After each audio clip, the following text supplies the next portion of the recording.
ខែកងកងស្ថិតក្នុងចិត្តខ្ញុំជាឋានសួគ៌សុខជារមតែបានសុខធំដែលខ្ញុំស្នេហាទេសភាពទាំងឡាយផ្សព្វផ្សាយគុណធាគឺជាគ្រឿងអលង្ការមករចនាសម្រស់ត្រង់កងស្រមៃដូចស្ថិតនាឋានកែណនារីពុំខានបវរទុកតែលំអដូចកងើពេលពួងទុំលើស្បាទូកសែនសំត្រឹងត្រង់កង់វែងរលើបរលងទាំងពោផងដូចតែនរីជាប់ចិត្តកយគុណអរុនរៀងរាំងទូកនេះដេដាកម្រប្រទេសទេសភាពប្រពៃជាប់ចិត្តកយគុណសា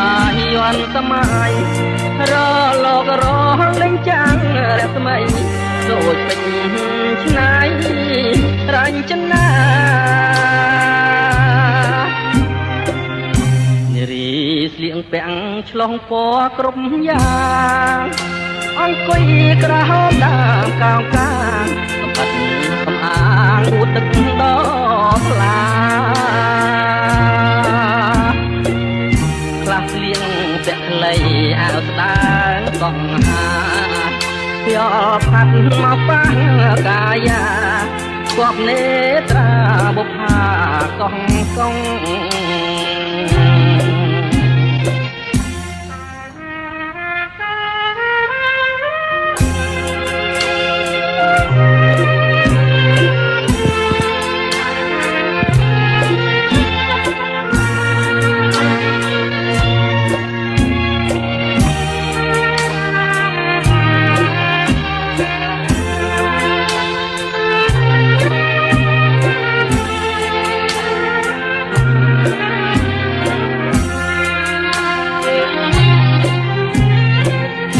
ជាប់ចិត្តកយគុណ